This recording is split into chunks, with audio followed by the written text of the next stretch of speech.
Елена Петровна Блаватская утверждала, что источником ее знаний были древние манускрипты, хранящиеся в сокровенных храмах Тибета и Индии. Согласно ее словам, в путешествиях по Востоку она получила доступ к архивам, скрытым от посторонних глаз, и изучила тексты, записанные на санскрите и древних языках, ныне забытых. Основой ее тайной доктрины являются два фундаментальных тома – «Космогенезис» и «Антропогенезис», в которых раскрывается происхождение Вселенной и человечества. Особое внимание Блаватская уделяла концепции 7 коренных рас человечества. По ее словам, эволюция человека происходит циклами, в каждом из которых формируется новая раса, обладающая более высоким уровнем сознания и духовного развития. Две из этих рас, лемурийская и атлантическая, сегодня полностью исчезли, оставив после себя лишь легенды и фрагменты знаний, хранящиеся в древних мифах разных народов. Блаватская подробно описывает Атлантиду как высокоразвитую цивилизацию, которая погибла в результате катастрофы, вызванной злоупотреблением духовными и технологическими силами. Лемурия же, согласно ее текстам, представляла собой первую цивилизацию, обладавшую физическим телом, населенную гигантскими существами, способными общаться с природой напрямую.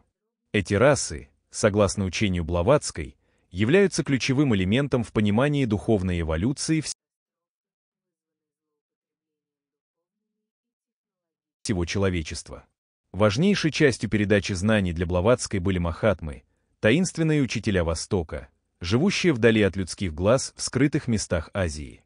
Именно они, по ее утверждениям, предоставили ей доступ к древним знаниям, направляя ее и контролируя процесс написания доктрины.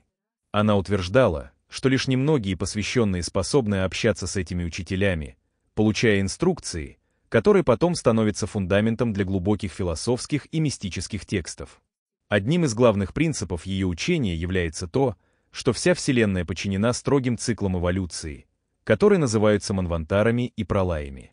Манвантара — это период проявленного существования, в то время как пралая представляет собой фазу покоя и абсолютного небытия. Блаватская настаивала, что эти циклы бесконечны и повторяются постоянно, что отражено во многих древних индийских и египетских текстах. Также она подчеркивала, что источники ее учения были зафиксированы в древнейших текстах, таких как Веды,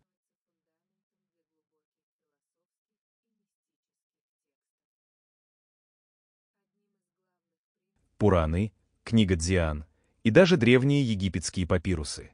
Книга Дзиан, по ее словам, была основным источником ее трудов и представляет собой древнейший документ, написанный на таинственном языке синзар, который сегодня полностью утрачен.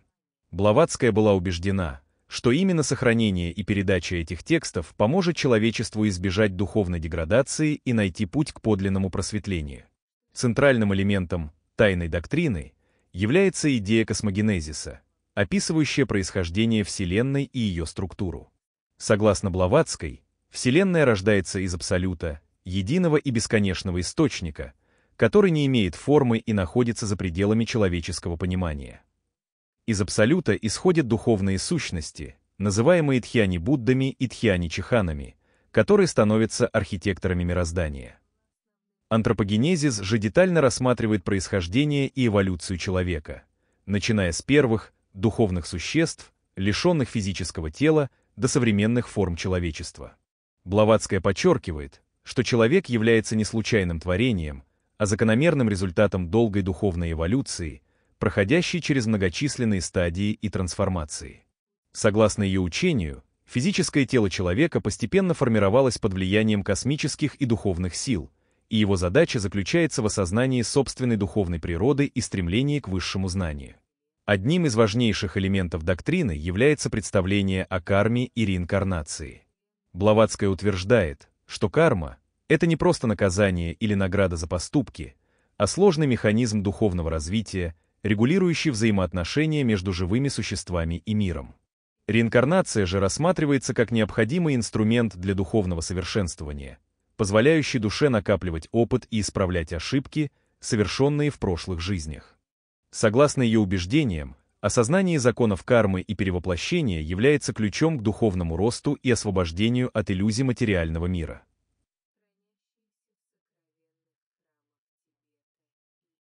Сердцем тайной доктрины Блаватской являются глубокие представления о космогенезисе и антропогенезисе, подробно раскрывающие структуру мироздания и эволюцию человечества.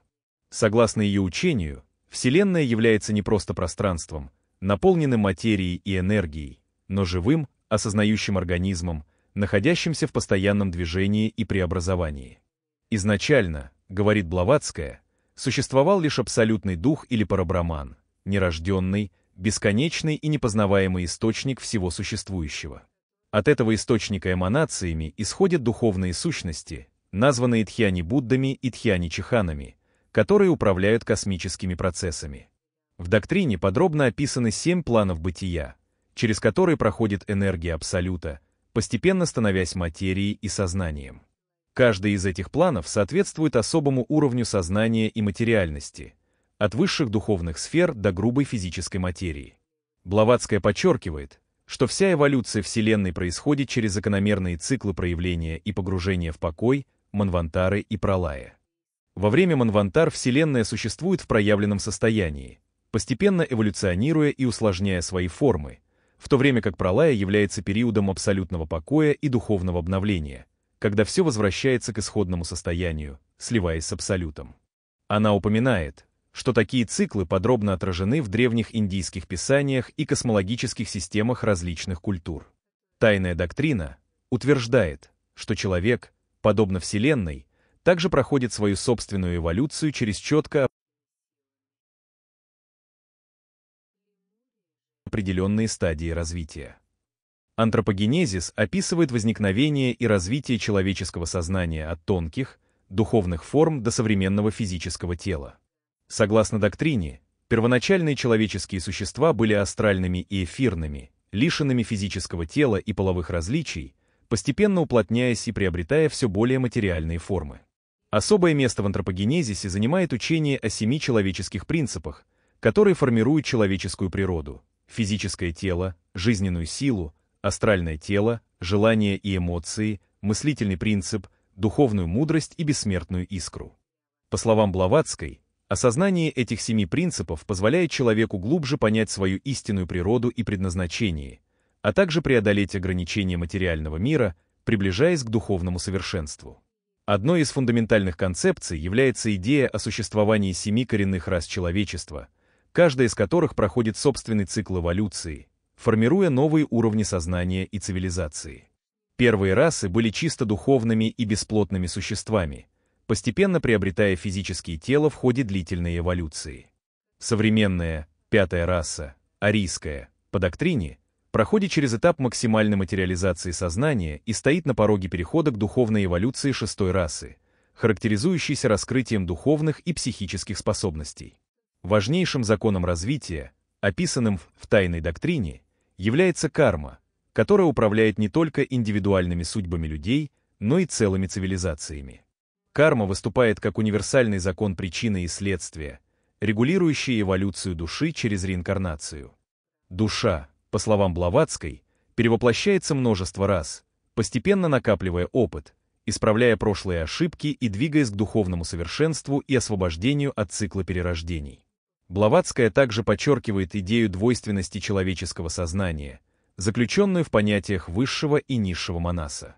Низший манас связан с физическим миром, логикой и аналитическим мышлением, тогда как высший манас — это духовное сознание, способное проникать в суть вещей и постигать истинную природу мироздания.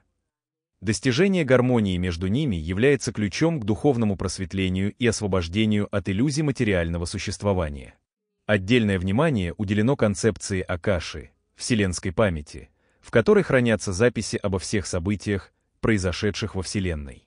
По словам Блаватской, Акаша представляет собой тончайшую эфирную субстанцию, доступную лишь высшему духовному зрению, и из нее черпают знания пророки, ясновидящие и посвященные всех времен и народов. Именно благодаря Акаше становится возможным постижение глубинной взаимосвязи всех событий и процессов в мироздании.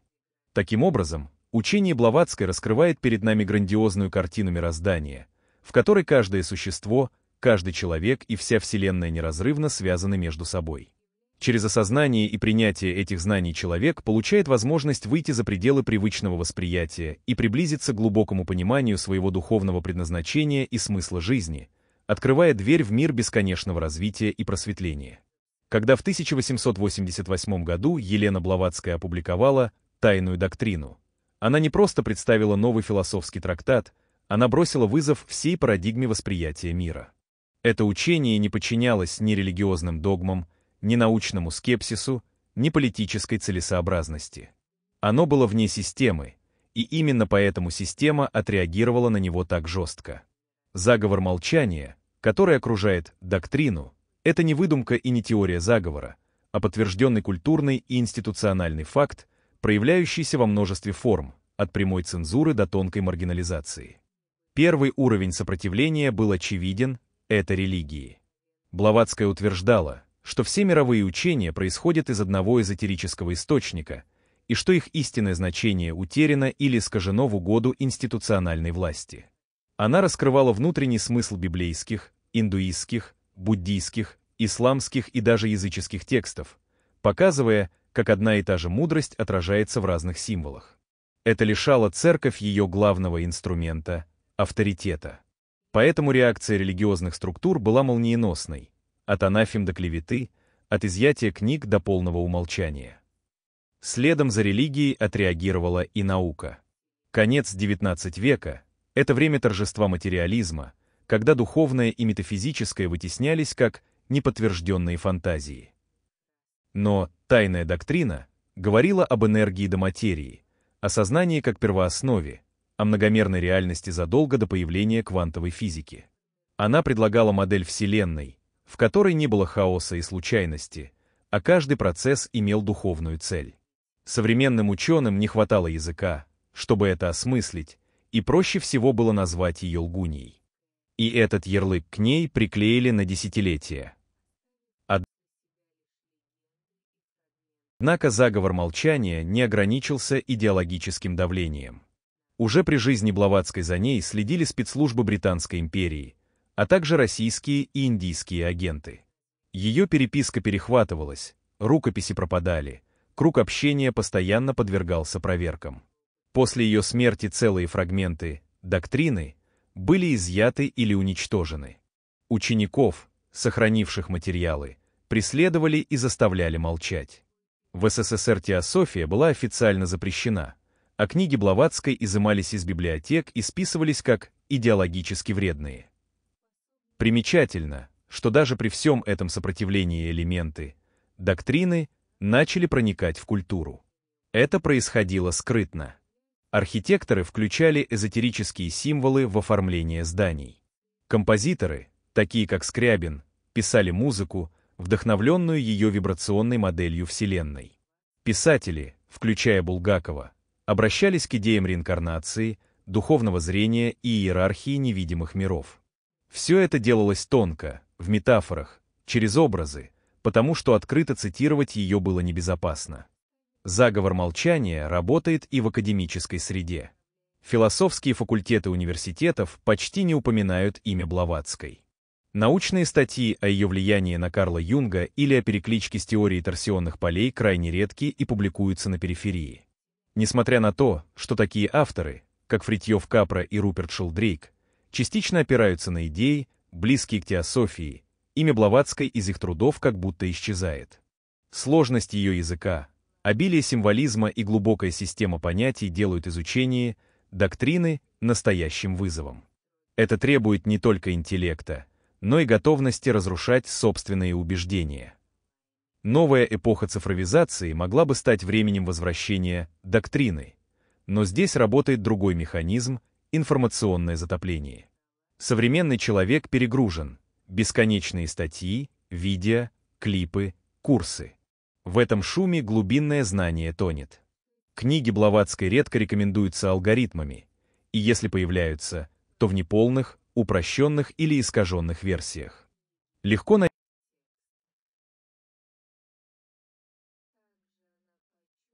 найти мотивационные фразы, цитаты, вырванные из контекста, но крайне сложно, структурированный разбор ее философии, изложение понятий, таких как Махапралая, Дхьяни-Чоханы, Акаша и Липика. Тем не менее, тайная доктрина выживает. Она циркулирует в закрытых школах, эзотерических кружках, переводится силами энтузиастов, обсуждается в узких кругах посвященных. В некоторых странах Азии и Латинской Америки она используется как база для альтернативных образовательных программ. В последние годы все чаще появляются исследования, посвященные сравнению ее концепций с буддийской абхидхармой, каббалистической схемой сефирот и даже с терминологией современной нейрофизиологии. Но даже сегодня упоминание имени Блаватской вызывает напряжение. Для скептиков она – лженаучный мистик, для ортодоксов – еретик, для прагматиков – бесполезный утопист.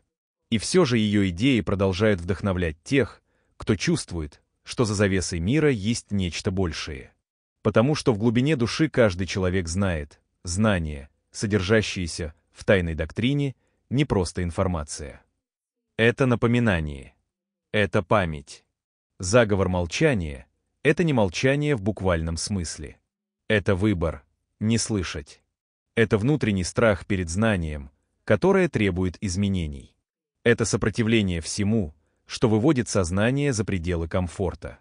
В этом смысле молчание — не враг Блаватской. Это ее зеркало. Потому что истина, которую она раскрывала, не нуждается в признании. Она просто есть. И она будет ждать, пока не пробудится тот, кто готов ее услышать.